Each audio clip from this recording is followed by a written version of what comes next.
a tribute to Joe Hill. Joe Hill, he lived a short life, itinerant laborer, songwriter, union organizer.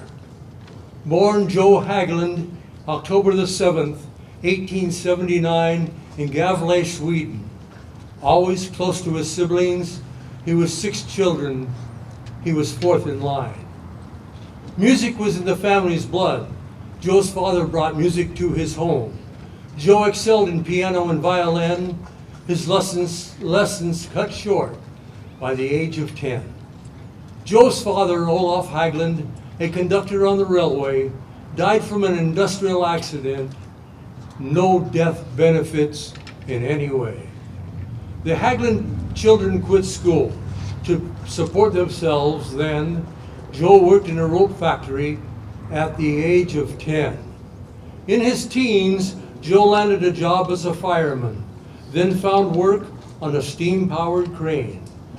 He was with skin and joint tuberculosis. He was stricken. The family moved to Stockholm, Sweden. Joe received radiation, his face and neck disfigured. His mother died 2 years later. The struggling family was devastated. The children sold the family home. Joe wanted to get away.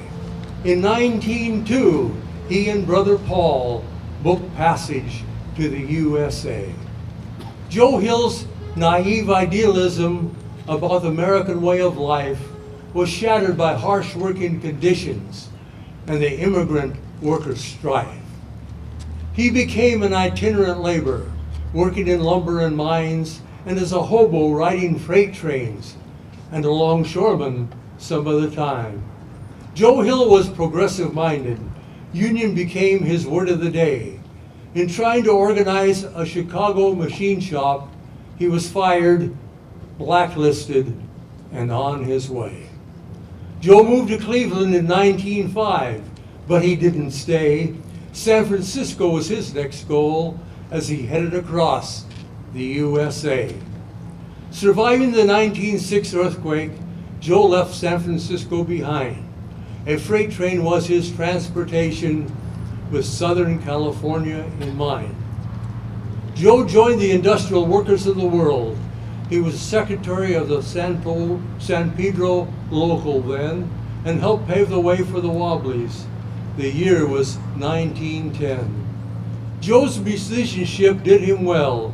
He wrote many a famous song, songs that stimulated the wobbly worker, an inspiration that lasted long. Joe's songs were published in the Little Red Songbook. His leadership was blessed, the wobbly problems addressed. In 1912, Joe was part of an army of radicals who made a Mexican trip. They sought to overthrow Porfirio Diaz and his Mexican dictatorship. Joe was in a free speech coalition of wobblies, socialists, and the AFL. They were in San Diego protesting a police decision to close down the town meetings to all coalition. Joe then traveled north on a railroad strike. He appeared in British Columbia, then to San Pedro in a striking Italian dock workers throng, bringing solidarity in labors and song. Traveling into Wheatland, California, Joe witnessed the poverty there. The hop strikers were doing their best. The days hot and dusty, for the strikers no rest. Back to San Pedro, 1913, Joe was arrested on a vagrancy charge. He was held in jail for 30 days and then became a man at large. The same year, Joe Hill traveled to Utah, working in a Park City mine. In the Swedish town of Murray, he was spending some time. What really happened on that infamous night, we will never know. Joe Hill was convicted of murder without an alibi to show. Joe claimed to visit a married woman. An argument with her husband did occur. Their names he would never divulge, as their identity could ruin her. Many pages have been written about Joe Hill and his conviction, and if he really killed the men, the store owner, and his son? Or was he an innocent Wobbly, in the wrong place at the right time, so he would protect the lady to his dying rhyme? When Joe's death sentence was announced, he did not apologize. He turned to his constituents saying, "Don't mourn for me, organize." The copper bosses of Utah conspired to eliminate him.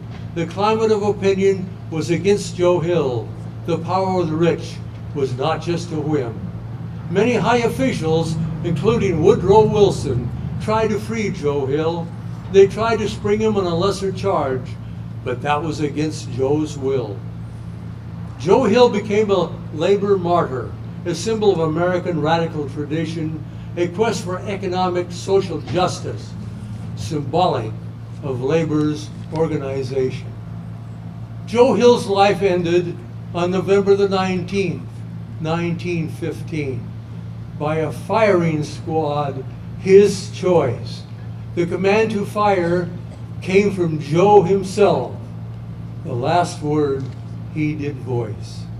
On May the 1st, 1916, in Chicago, Illinois, Joe's ashes were windward scattered. In his dying martyr's death, his living memory was not shattered. In a poem written by Joe and in accordance with his last wishes, composed by him on the eve of his death. My will is easy to decide, for there is nothing to divide. My kin don't need to fuss or moan. Moss does not grow on a rolling stone. My body, oh, if I could choose, I would to ashes it reduce, and let the merry breezes blow my dust to where some flowers grow. Perhaps some fading flower then would come to life and bloom again. This is my last and final will. Good luck to all of you. Joe Hill.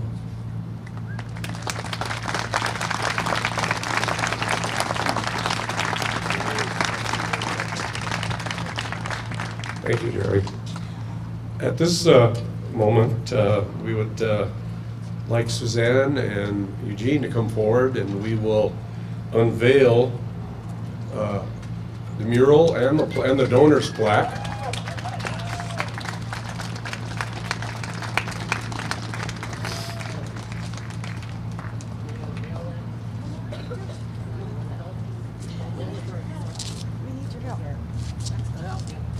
We got our helper now. We got our supervisor. Come on.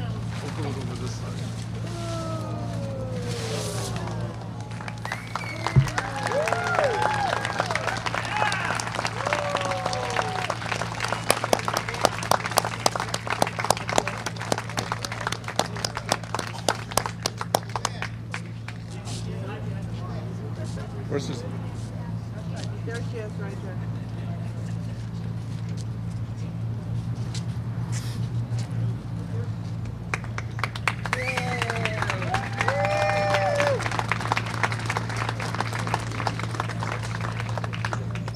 Later, you can go up and take a look at it along with the list of donors, the donor plaque here to the right. You'll see the beautiful and rich detail expressing some of the actions that Joe Hill might have faced here in town. That's a very beautifully done piece of work, and it's something to really appreciate.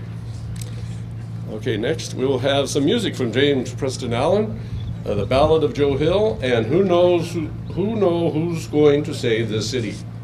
All right. My name's James Preston Allen. Some of you know me through the newspapers, some of you know me because I hang out at the coffee shop. And this is my compatriot here, Eric Kongsau, who is, I guess, of Scandinavian blood, so.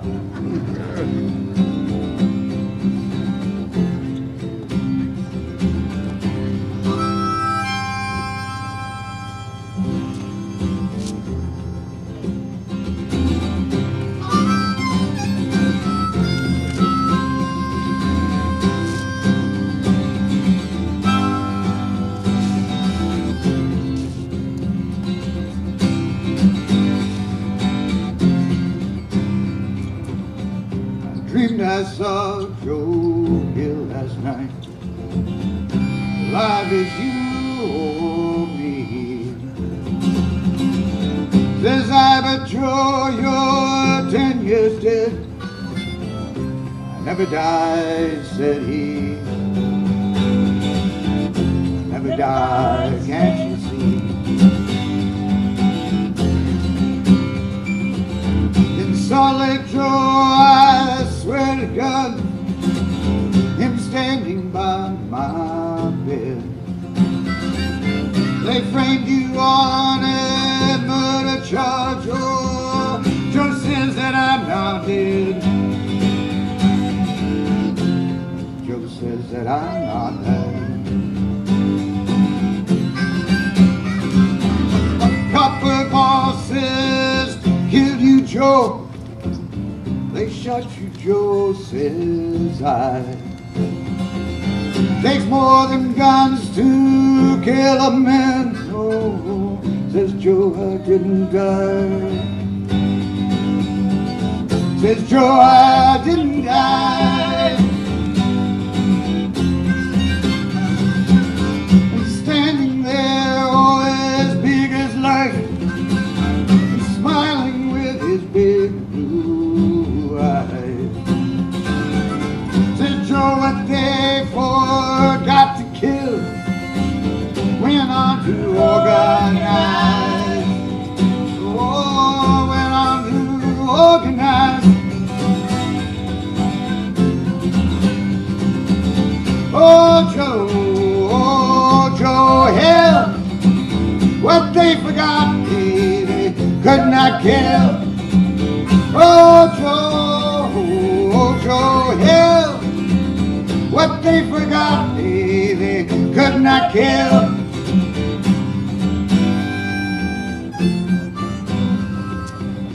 Joe Hill ain't dead, boy, says to me.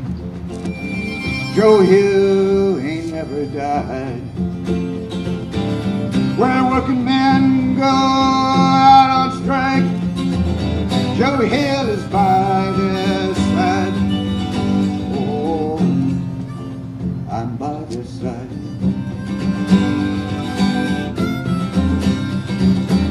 From San Pedro up to Maine, and every port of mine or mill, where men and women organize, that's where you find him still. Oh, that's where you find Joe Hill. Oh, Joe Hill, what they forgot they could not kill. Oh, Joe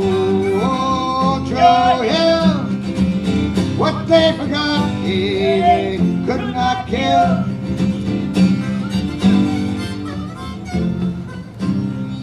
Now I dreamed I saw Joe Hill last night, alive as you or me.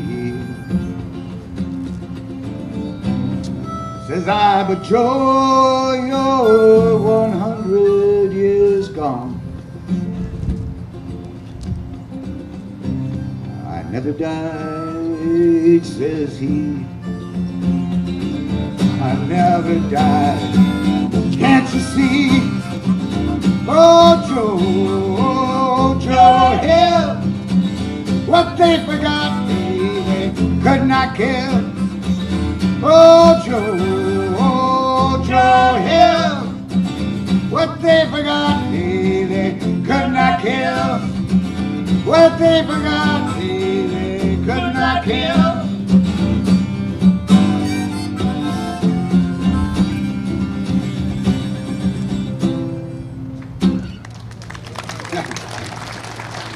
As you may recognize, that's a little updated version of that song. I get so excited about listening to the music that I forgot that I was actually next on the agenda. So now I'll take my turn. As I said before, I'm Frank Anderson, past president of the San Pedro Bay Historical Society. And I'm going to speak in a few minutes about Joe Hill here in San Pedro, but I want to preface my remarks by saying that these are the kind of events that we should be celebrating in town, celebrating the working people to build the port, people to build the city. And Joe Hill, while he was here, lived over here on 3rd and Beacon. He even went to the old Sailor's Mission over there. And if you went down there today, you would never know it. There's nothing to him there, really. So these are the kind of activities we need to celebrate our working people, our families, our friends, the workers that made this country great and still continue to do so. And it's even more important today, considering the political climate that we're in. And hopefully we can continue having events like this in town to celebrate the workers. Thank you. Okay, as you probably know, Joe Hill was Swedish. I hold no offense since I'm a Norwegian ethnicity. He was born in Gavle, Sweden, as you probably remember Jerry saying. And he immigrated to the United States in 1902. And his family was a poor family, but his dad was musically inclined, and he sort of picked it up, even though the instruments that he played, he learned on his own by trial and error. I haven't been able to master anything by trial and error, mostly error. But he lived in San Pedro for 3 years, from 1910 to 1913. It's here in San Pedro that he joined the ILWU, the Wobblies. And no, Art Almeida was not a member at that time. Industrial workers of the world. And he became known as the Wobbly Bard because he used songs from their Little Red Song. Well, actually his songs were incorporated into what was called their Little Red Songbook. But the songs, he sang songs, and he made them simple so the workers could learn them and based them on familiar melodies and tunes. He became an organizer for the ILWU, and let's see, when he was organizing, he also held a job on the dock as a dock walloper. And he actually lived and squatted on the dock in a kind of a tar paper shack. Boy, that would upset the Saving San Pedro group, wouldn't it? Anyway, so, and he did his organizing, and like I said, he lived at 329 Beacon Street, which is right over here. It's not far. And he spent his time, most of his time, not at his place, but at the Sailor's Rest Mission, which was also on Beacon Street, close to his home. And he wrote 2 of his most popular songs, one of which is in the book here. It's called The Preacher and the Slave. The other one was Casey Jones, The Union Scab, which was a parody of the other Casey Jones song. And some of you probably know about The Preacher and the Slave song. It's there's a refrain, there's a verse in there, you get pie in the sky when you die. And in this song, he was kind of parodying the Salvation Army. It says, you work real hard and get nothing out of it, but you will be saved later on. Yeah, okay. And he had his other song, which is not in here, it's called Casey Jones, Union Scab. Came about because he, as an organizer, he was working here and they had a strike on the Southern Pacific line or a railroad line here in town. And the engineers were driving the train, scabbing. So he wrote a song about that, how that they would get their reward later. They would be shoveling the sulfur and the coal in hell as they burned, their reward. Okay? And it also expresses contempt and disdain for scabs. And I think we all have that, all of us working people. Okay? Also, some of you may know he was the man who never died. They called him that. Why? Because his influence lives on. You can hear it in the songs of Woody Guthrie, Pete Seeger, and even Bob Dylan. Maybe even James Preston Island, I don't know.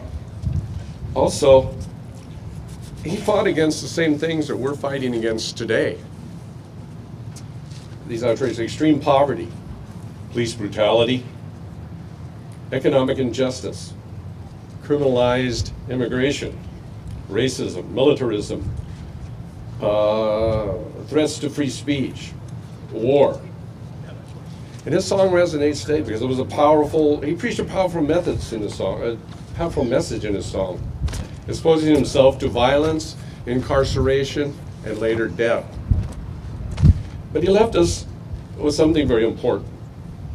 He even influenced the ILWU, that the mantra, an injury to one is an injury to all, was developed by the IWW. In fact, Harry Bridges for a while, I understand, was a wobbly, till he moved on. Also, and in closing, he left me something I thought was very interesting. Not interesting, but just poignant. He stated, "The world ain't gonna change itself. That's up to you." Thank you.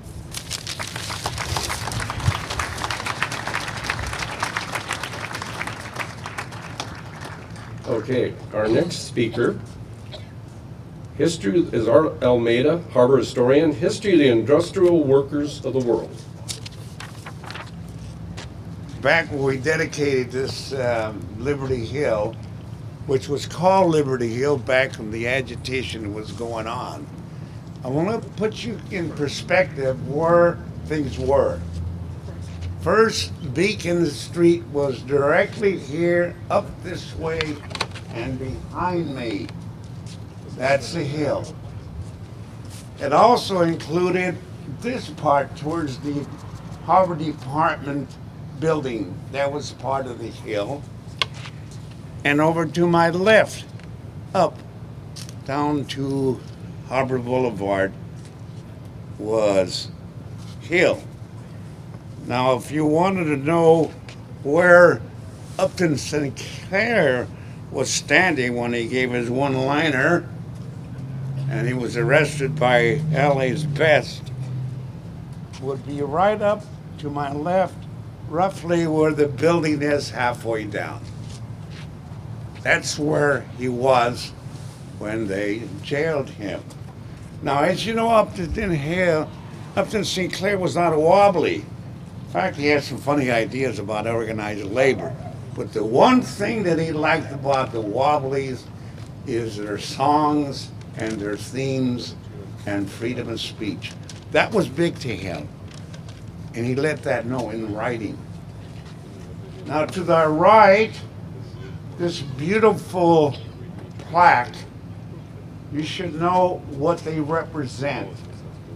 To my right, to the left, is a view, which is replica of where the red car station was right across the street from the grinder. That's what that represents.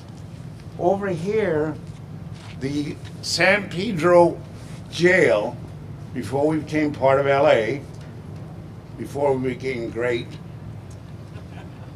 Over to my left, down behind the lot of the grinder, that's roughly where the jail was, the San Pedro jail.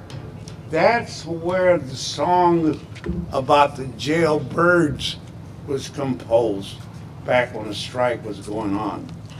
So that jail represents incarceration of the workers singing for freedom. And of course, to my right, the stone here, very much symbolic.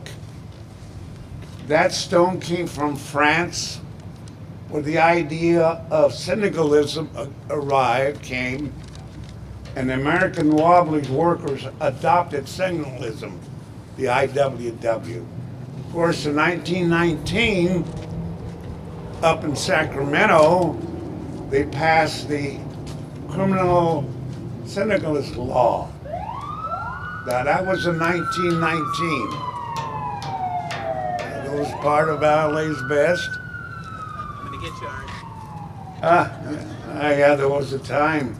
I want to show you something. I've got 10 minutes. I've probably lost about 2 already.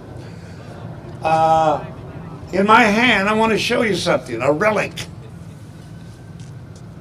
In my wallet, I have the little red book. Now, this book was given to me by one of the fellows that I wrote about, Bob Bigelow. It belonged to his sister, and it's got her name in it. and it's got stamps and so forth. But this book, if you carried it back at the time in the early 20s, you could get arrested, thrown in jail. Because what you were carrying was revolutionary literature against the system. Now I carry it, it's not, I am a wobbly, but that don't belong to me per se. But it's good. My wife was asking me why I had it in my pocket. I said, honey, it's for me, you know. I have preferences. But to finish up on this stone, very symbolic of the ILWU. Mounted on it is a plaque, the narrative which I composed mostly and held by the state of California, the State Resources Commission. But it tells you what happened. It commemorates what was happening here, a labor dispute. Contrary to what the ACLU may say about Upton St. Clair and its place, which is all right. But this came about as a result of workers going on strike. So to commemorate this situs, they called it Liberty Hill. The most beautiful expression you can think of, Liberty Hill. Now that stone came from France.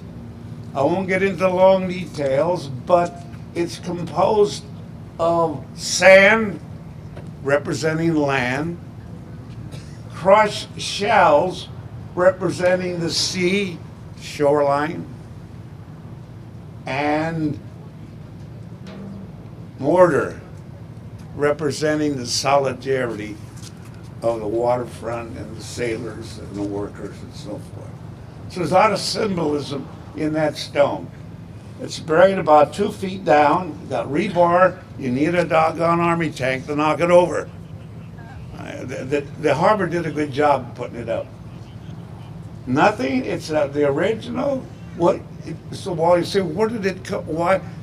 In France, this probably more than likely was part of a jetty, but it's slowly that the stain of the ocean along the sides has faded. But at one time you can notice the stains of water. So it came from France. Here in Pedro, which we celebrate today. Now just briefly, this is what I dreamed about myself. It would be like someday to have people come here, working people, ordinary people, everyday people come here and commemorate the hill itself, the workers who struck here, and of course now it's now brought to bear with Joe Hill, our hero, who was here from 1910 to 13. November 19th of the last year was a century celebrating the murder of Joe Hill in Salt Lake City. And as was said by Chuck, not Chuck, his brother was Chuck, Jerry Brady, about the ashes being scattered not only in all the states, except one. And you guessed, his ashes were not spread in Utah. But they were in New Zealand, Australia, and Europe. They had little packets. And one packet survived that scattering of ashes. And a few years ago, they found one in the Smithsonian Institute. And it was given to the ILWU to dispose of it however they wanted. I lost the story on what happened to it, but they asked anybody who wanted it and make a good argument to send for it. Somehow or other I didn't get around to that. But it would have been nice to have had Joe Hill's ashes spread on this site, sort of to sanctify it. The editor of my book, Diane Carlson, cook, nice Swedish girl, She loved Joe Hill. I'm having a moment now, you'll have to forgive me, because I better cut this short. I don't want to make it too boring. But she compared Joe, and I never thought about it this way, like a saint, because he was not criminally minded. He had the best of his heart for people, working class people, all over the world.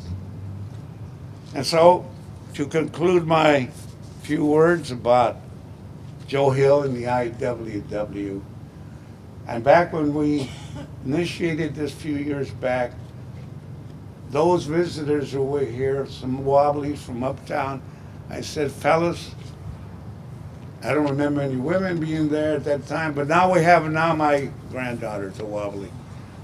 But I said, remember in the future, if you ever want to rally about your cause, this is the place to go.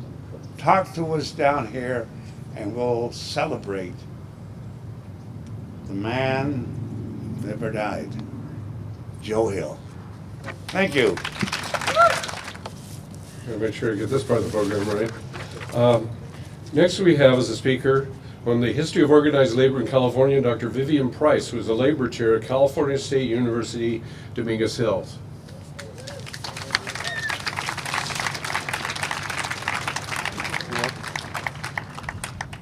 It's my honor to be here. I told my students I'm teaching a class right now, and I have a guest lecturer to take my place for about 45 minutes. How important it was for this occasion to be happening. I want to thank the organizers, the Historical Society, the Joe Hill Committee, the Port, Art, and all of you who are here today. And, for coming here and for making a place where we can remember history. Because if we don't remember history, we're bound to repeat it. And I think I'm going to keep my history of the California labor movement pretty short. I just want to put things a little bit in context with today. After all, the issues that were facing the labor movement in the late 19th century, the early 20th century, are still with us today. How do we organize for workers' rights? Who's going to speak for the working class? Who is the working class? Who's included and who's excluded? How do we structure and how do we vision the goals for the future? All of these were issues that were faced by working people and by their leaders back in the 1880s and 1890s nationally, when the Knights of Labor, which tried to organize all workers, was having a lot of problems, especially after the Haymarket Massacre in 1886, when people fought for the 8-hour day, and anarchists, socialists, and working people were bullied by the police, and some were framed and some were hanged for fighting for the 8-hour day. But we saw this also in coming to California. In 1886, there was a changing of the guards. The American Federation of Labor took over, where the Knights of Labor left off. While the Knights of Labor tried to include everybody, regardless of nationality, gender, creed, etc., and tried to form, a large organization. The AFL, because of all the militia, the police, the attacks on unions, and because they felt they could do better by singling out the more skilled workers, the workers who might have some opportunity to have a little bit more power in terms of the economy. But what they did, they also fought against the immigrants, the Chinese. They supported the Chinese Exclusion Act. And these are issues, again, that are visiting us today. How do we organize the working class? How do we organize for justice?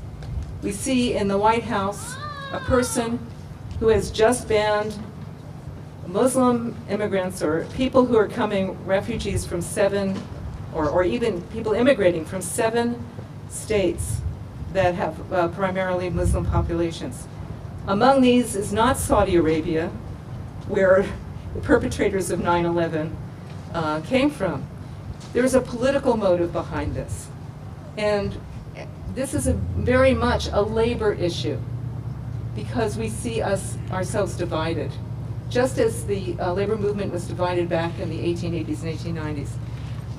California really didn't come into its own until the late 19th century. By 1900, the LA had grown from only 5,000 people to 100,000 people. And there was organizing going on in California. In 1903, there was a famous sugar beet workers' strike, where the Japanese and the Mexicans joined forces together to fight for their rights and fight to establish a union. They were somewhat successful, but they were also beaten back because California was run by the same people who were running the show nationally, the employers, who wanted to see open shop conditions, make it difficult for people to organize. Again, today we see the same problem. We see the Supreme Court poised to try to get rid of the possibility in the public sector of having, making it possible for people to organize. Back in the day, it was a question of open shop, closed shop, union shop, or agency shop. That meant if it's an open shop, it means you can have a union, but nobody has to pay dues. How can you have people organized and filing grievances and getting trained and organized if you don't have the foundation of paying them to do that? That's the basis of a union. We saw the IWW, which tried to represent all workers, felt that it was important to see all workers as one big union, and that's where Joe Hill came in, right? And fought for the rights of workers to organize. With this attack today, as it was back in the early 20th century, there's an attack on the rights of workers to organize, to have a union that has the wherewithal to protect its members. So back in the early 20th century, we not only saw the beet workers, but we saw the brewery workers, we saw the typographers organizing. We saw the IWW organizing for free speech. They were able to speak in soapboxes in parks, etc. The famous employers organization decided that they were going to make war on the open shop. So the AFL and the employers organizations really were fighting with each other. And the question was, who was going to win? The IWW played a large part in trying to broadcast the importance of people being able to organize, people being able to speak openly, being able to collect dues so that unions can be strong, so that workers' rights would be protected. In 1910, there was a bombing of the New York Times, followed by the bombing of the Llewellyn Iron Works. And in the meantime, there was, again, a lot of people being rounded up. Question was, what was going to happen? There was a big trial. Clarence Darrow defended the McNamara brothers. But in the end, Lincoln Steffers, who felt that there should be labor peace, had them confess. This caused a blow to the workers' struggle.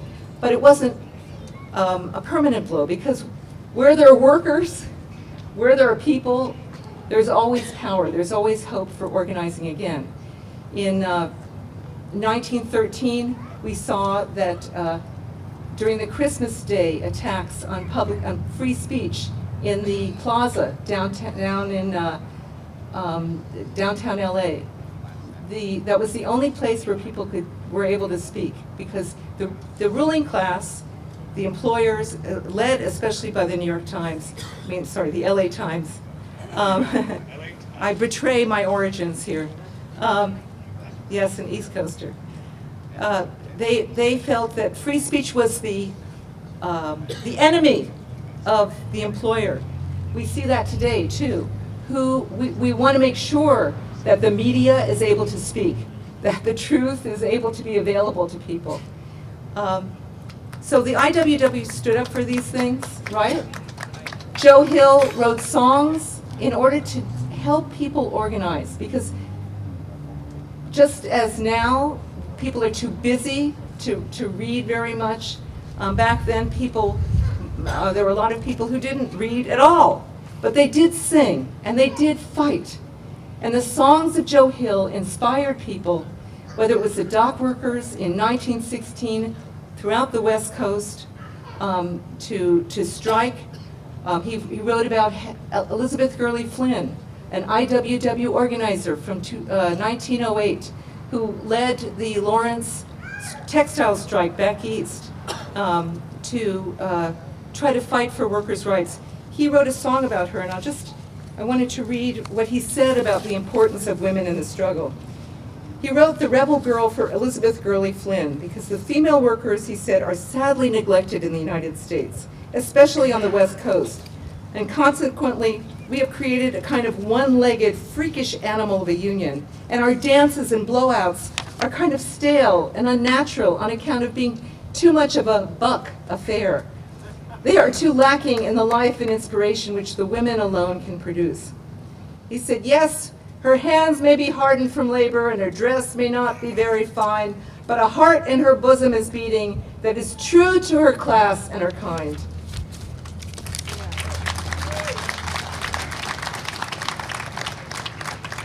So just as Joe Hill urged us to understand the weaknesses in our labor movement, the importance of being inclusive, just as the IWW understood that we have to build solidarity, regardless if we're janitors or teachers, nurses or dock workers, iron workers, or videographers. We all have to fight for one another. We also have to think about how race is used against us. Without fighting for one another, an injury to one is an injury to all, right? And right now, we know this more than ever. The history of the California labor movement was one of struggle. It was one of the employers, the ruling class, trying to shut up free speech, block the right to organize, stop the union shop. Now we have a Congress, an administration that's trying to stop the right to organize, stop the agency shop, stop the ability of unions to function. We're going to be seeing a lot of information about the next Supreme Court nominee, as well as these cabinet positions. Our labor history teaches us we have to pay attention. What is happening now is something that has been happening for many, many years. We have ebbs and flows in our struggle, but we have to be united. We have to know the past. We have to celebrate our heroes, and then find the heroes among us who are courageous and willing to speak up today. Thank you very much. Well, my name is Diane Michelle, and my father was a fireman on the fire boat right out here for almost 30 years. My mom's father, whom I never got to meet, was a longshoreman, and he missed Joe Hill by about 5 years. I think he started in about 1918. And I was very pleased to hear James's version of Joe Hill. He calls it the ballad. I call mine the ode. It's the same song, and I'm of the class or the Pete Seeger sing-along kind of group. And I want to encourage you to sing these 3 verses with me. The song is Joe Hill, the ode to Joe Hill. I dreamed I saw Joe Hill last night, alive as you and me. Says I, but Joe, you're 10 years dead. I never died, says he. I never died, says he. In Salt Lake, Joe, says I to him standing by my bed. They framed you on a murder charge, says Joe. Joe, but I ain't dead. Says Joe, but I ain't dead. Joe Hill ain't dead, he says to me. Joe Hill ain't never died. Where working men and women are out on strike, Joe Hill is at their side. Joe Hill is at their side. First verse. I dreamed I saw Joe Hill last night, alive as you and me. Says I, but Joe, you're 10 years dead. I never died, says he. I never died, says he. Good job. And that other union inspirer, Woody Guthrie, wrote this next song. I sing this with children in many different school situations, and I always encourage them to really think about the words that Woody Guthrie put down on paper.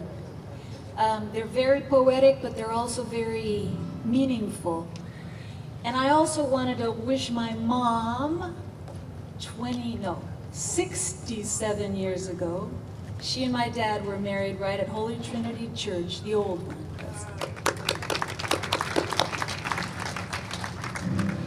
This land is your land. This land is my land. From California to the New York Island, from the Redwood Forest to the Gulf Stream waters. This land was made for you and me.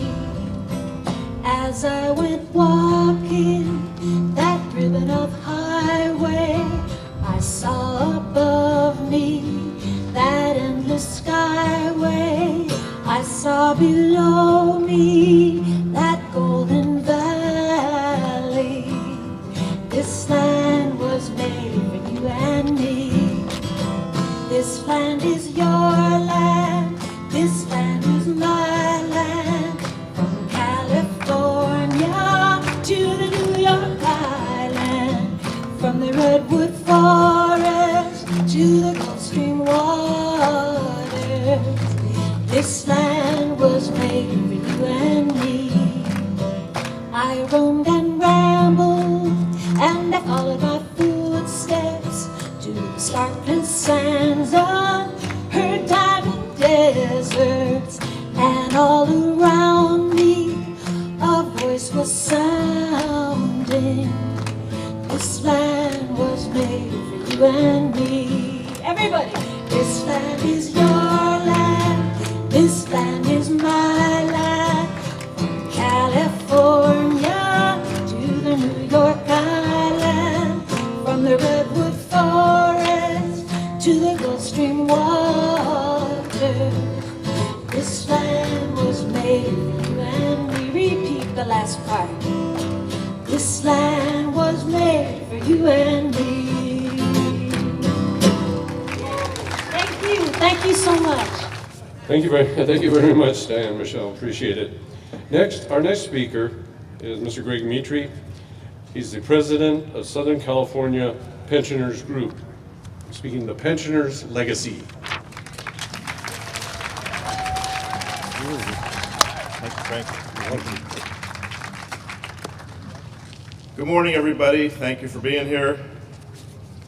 It's not raining. It's a gorgeous day. It's actually hot out here, isn't it?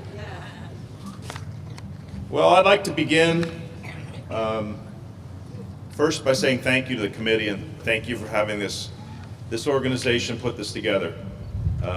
When I was approached as being the president of the ILWU Pensioners, I thought it was my job to kind of investigate what this was going to be about before we lent our support to it and before I went to our membership and asked them to support the cause.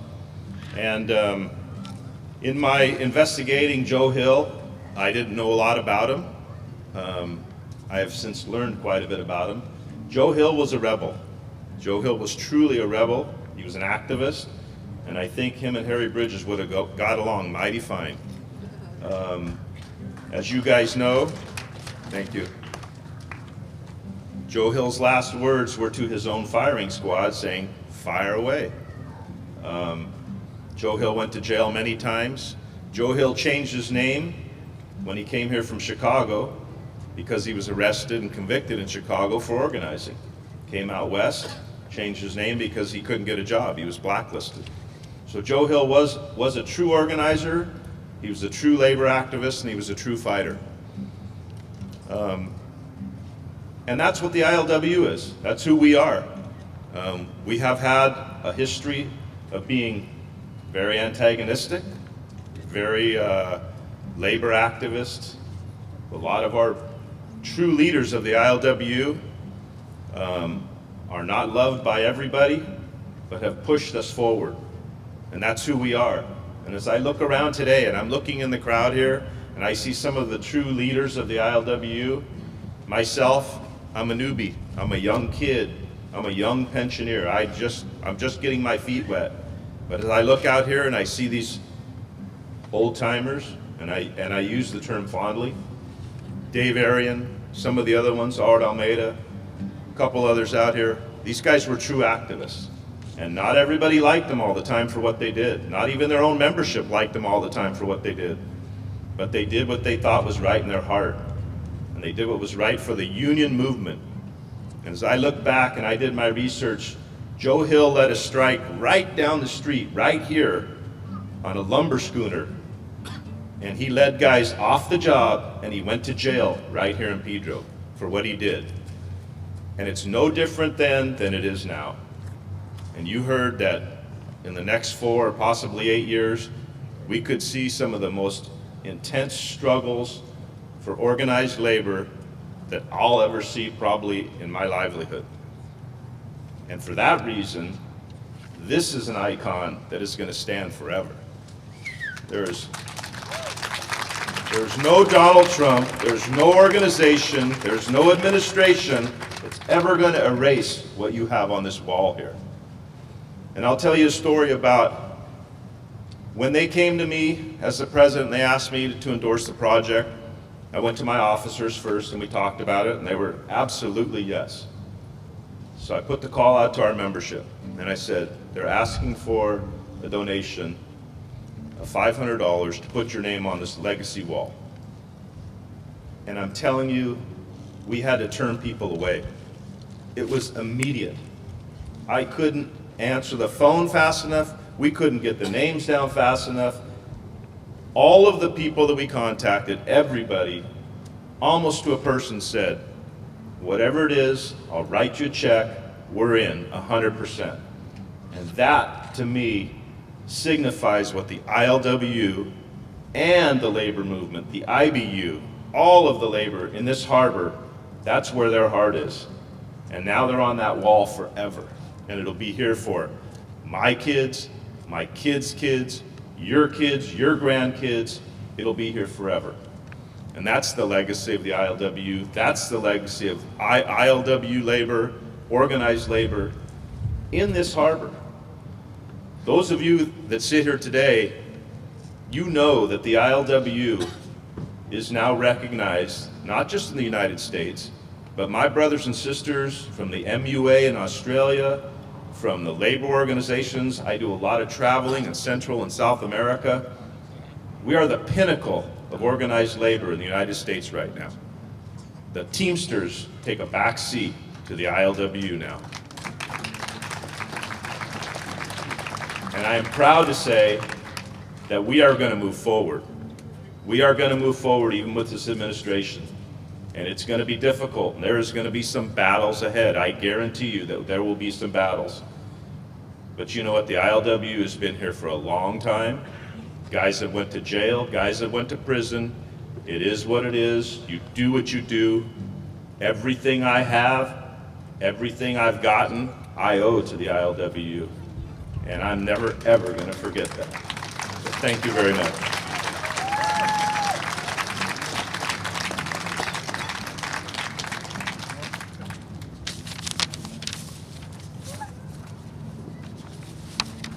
Thank you, Greg.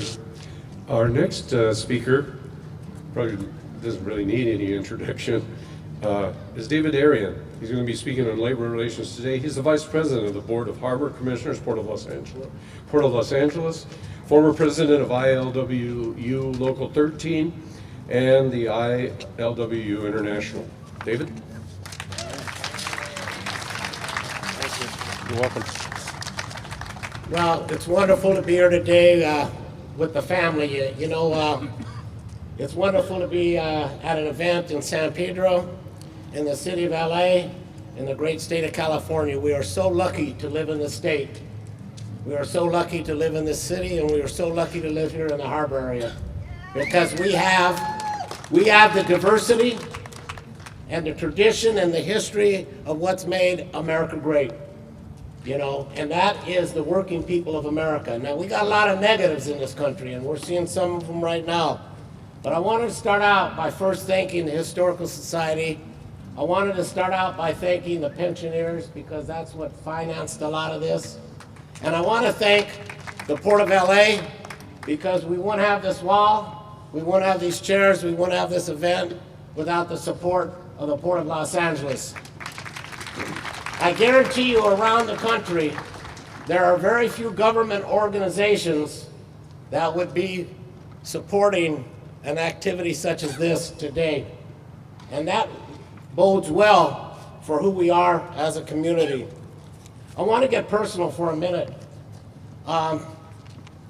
Last Saturday, there was that big demonstration downtown LA, and it was really a response and a call out by the women across the United States and the whole question of the Trump administration. And I was honored to be there with my son and daughter, and my son-in-law, who was up on stage with my grandson Jacob, and my granddaughter and grandson who are here, and two others who are not here. But it made me reflect upon the tradition and the history of my own family, which I think is consistent with many families in America. 52 years ago, in March, my sister and myself, hi Jacob, and he wants to be a speaker someday, and he will be. The first book he got was, what's the name of the book, John? A is for activist. A is for activist, all right? That's what his father got him. And so 52 years ago, along with 104 other people, me and my sister were arrested in the federal building when Martin Luther King marched on Selma and Montgomery. And, you know, probably 30 or 40 years before that, and Vivian talked about the free speech in Pershing Square. My grandfather, whose name was Israel Arian, was one of the people who would go up there and make these radical speeches. So our family goes back over 100 years in terms of activism and participation, and I'm so honored to have my grandkids here.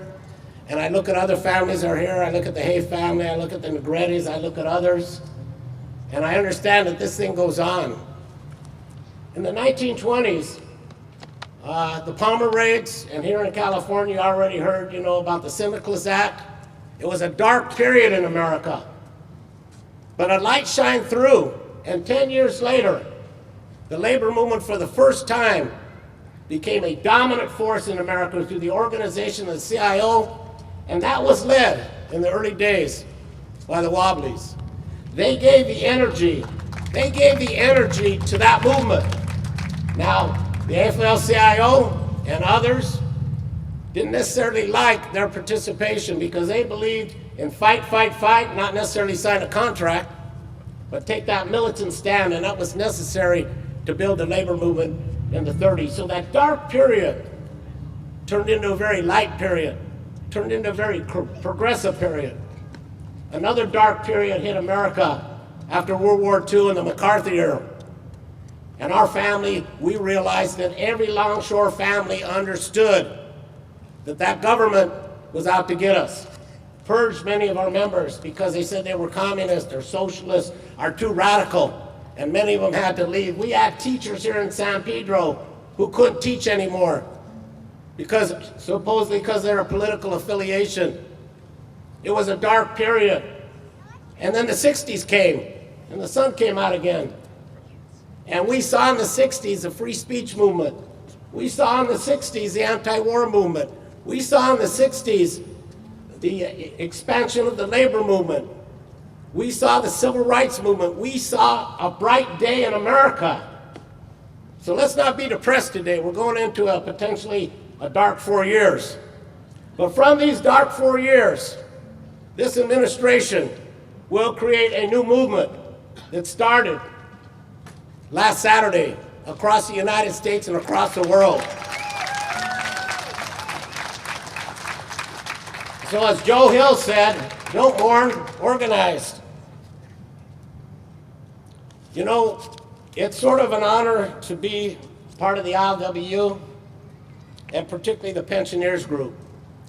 I know Art, and I want to give some recognition to Art Almeida. This would be not happening today without Art. Art is the guy that kept pushing this, and no matter how many people didn't like Art and what he said, because he kept at it, it wouldn't be here today if it wasn't for Art Almeida. So thank you, Art.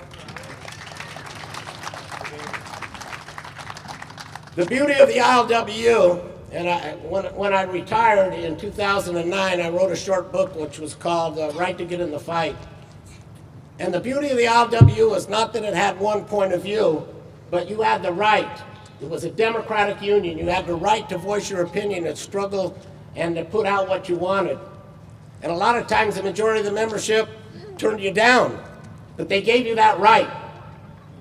I'll never forget one of the first times I spoke on the mic, and there was a certain group that particularly didn't like what I had to say. And part of that group unplugged the mic while I was in the middle of my speech, and my dad went up there and plugged it back in and said, "Let him finish." And the membership said, "Yeah, let him finish." They booed me when I got done because they didn't like what I had to say. You know, I was a little more radical than the average member back then. But it was an important idea, and that idea came from the Wobblies.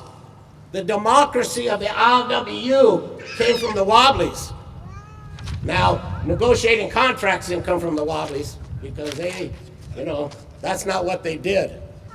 But we have been able to achieve the greatest contracts because of the way our organization was set up and the influence it had. And today, the reason this event is happening the way it's happening is because we have still a fairly strong labor movement in this area. I'd like to just close by saying we have a strong history in America of the fight for democracy. We know we don't live in a true democracy in America. We know the capital and the people that control the government are primarily the people with big money today. But that doesn't take away from the long history of struggle for democracy, civil rights, equal rights, labor rights. That's part of America, and that's what we have today. This plaque, and I'm so honored to have our family's name on this plaque, and every person that has their name on this plaque now becomes part of that progressive history that we can remind America over and over again that this is who we are. This is the real America, not Trump's America. Thank you.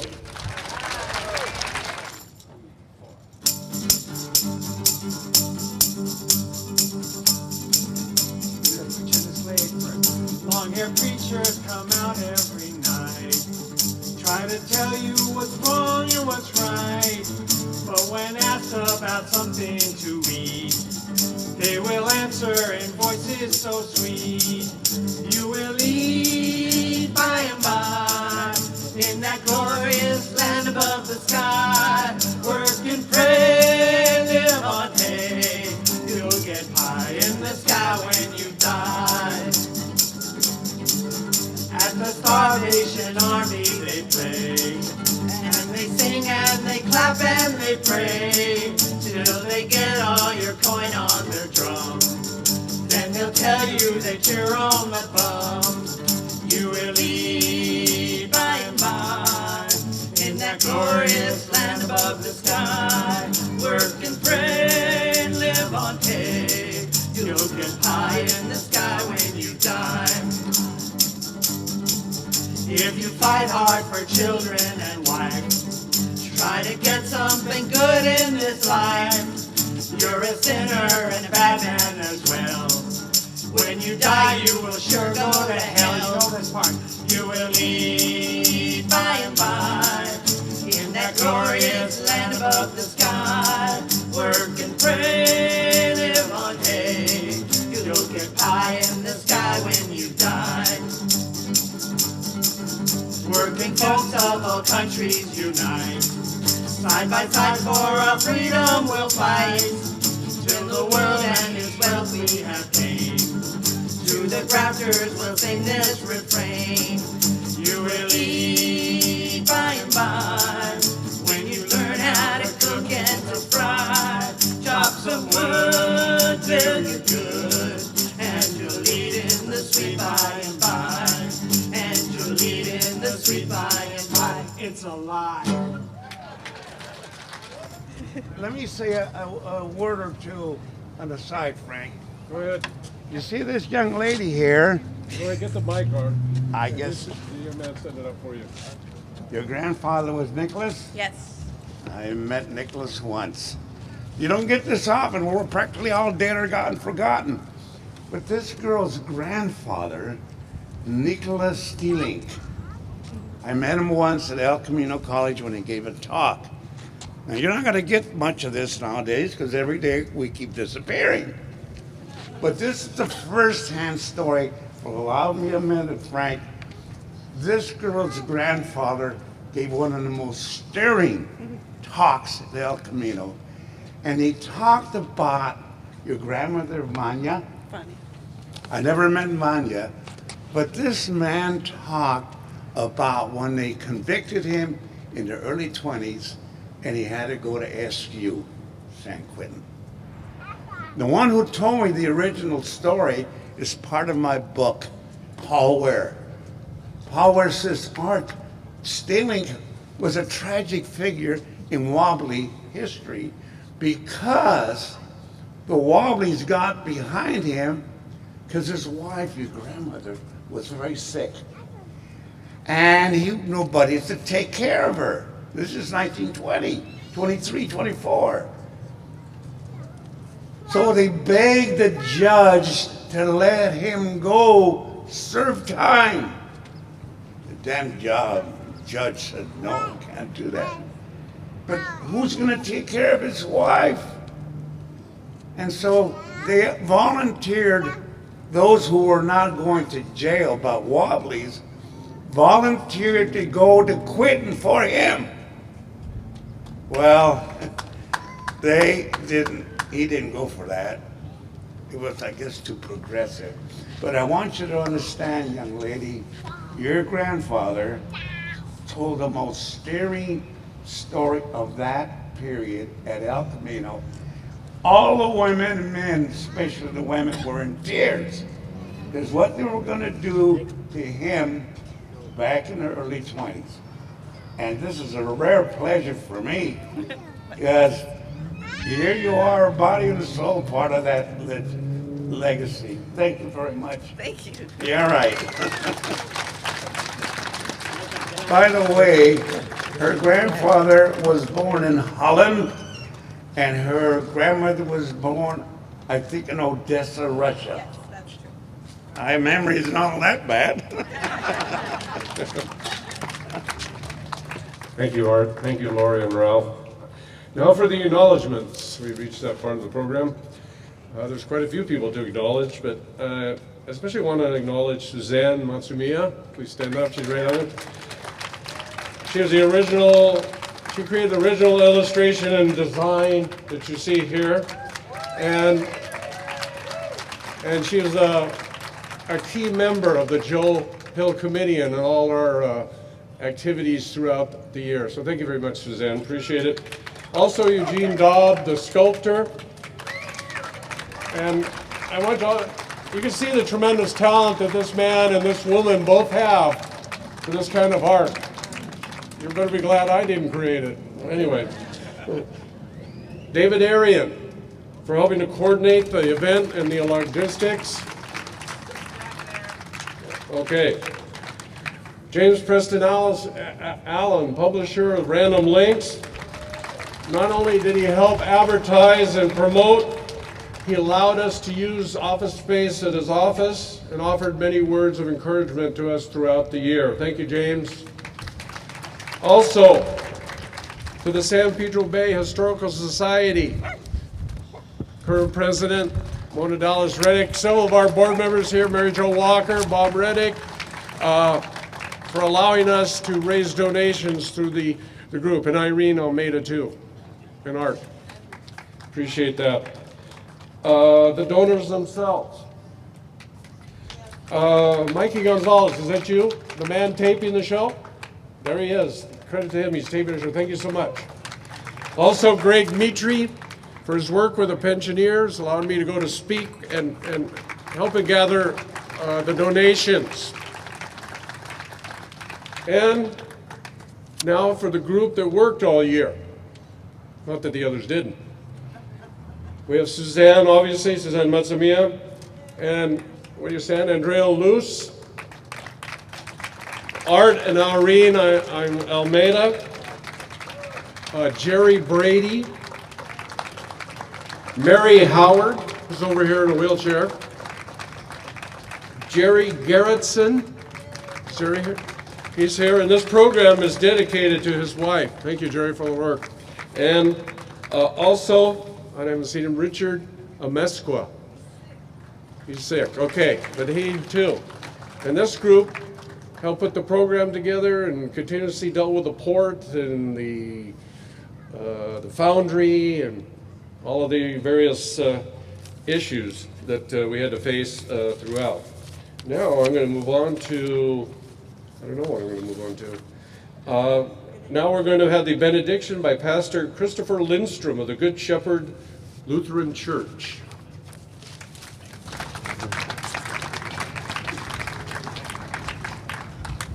We've been sitting a long time. Those who are able, please stand.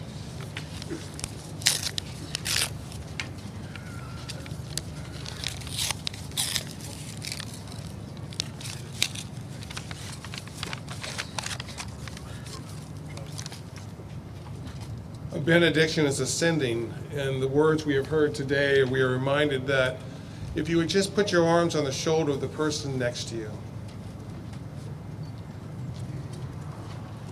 We heard, who are the ones, that was sung in the song. We are the ones. Say it to each other. We are the ones. We are the ones that carry on the legacy. It doesn't, like, if Joe Hill isn't dead, then we are the ones to carry on that legacy. As we do that, Art, it is so funny what you said about the ashes. That went through my head, and so in memory of Art, what Art said, and Joe Hill, I brought ashes.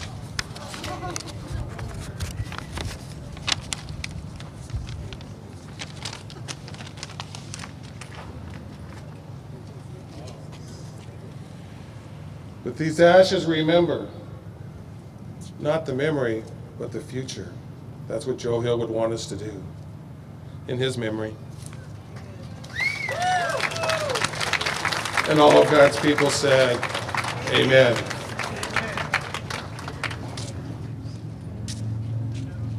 Thank you, Pastor. And now we will have Jerry Brady is going to be leading the singing of Solidarity Forever. It's on the back of your program. Selected verses, right? Yeah. Yeah, selected verses. Yeah. Okay. Everybody, anybody that wants 1 and 2, let's go for it. Okay, but we'll start out with the chorus, okay, so we get warmed up. Okay, let's get a good pitch. Solidarity forever, solidarity forever, solidarity forever, for the union makes us strong. 1. When the union's inspiration through the workers' blood shall run, there can be no power greater anywhere beneath the sun. Yet what force on earth is weaker than the feeble strength of one? For the union makes us strong. Solidarity forever, solidarity forever, solidarity forever, for the union makes us strong. Is there aught we hold in common with the greedy parasite who would lash us into serfdom and would crush us with his might? Is there anything left on us but to organize and fight, for the union makes us strong?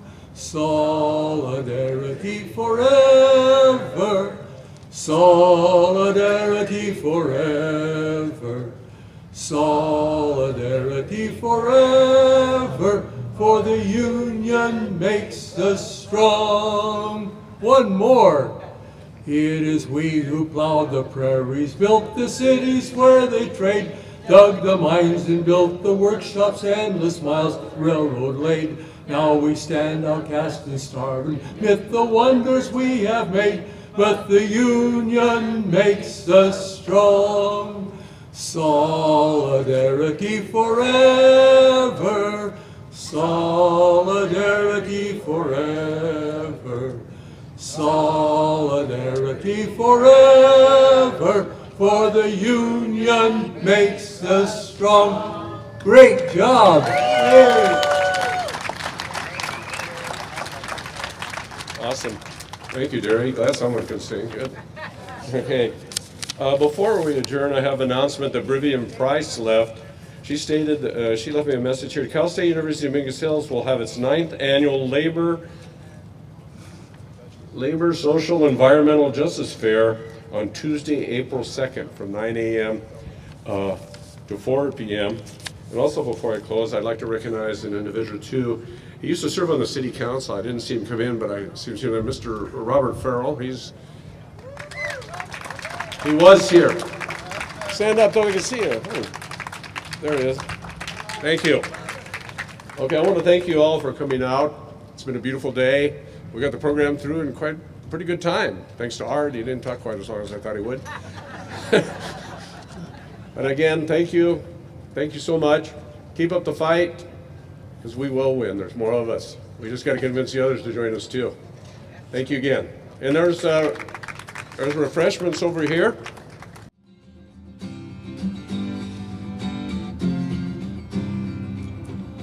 I dreamed I saw Joe Hill last night, alive as you or me. Says I, but Joe, you're 10 years dead. I never died, said he.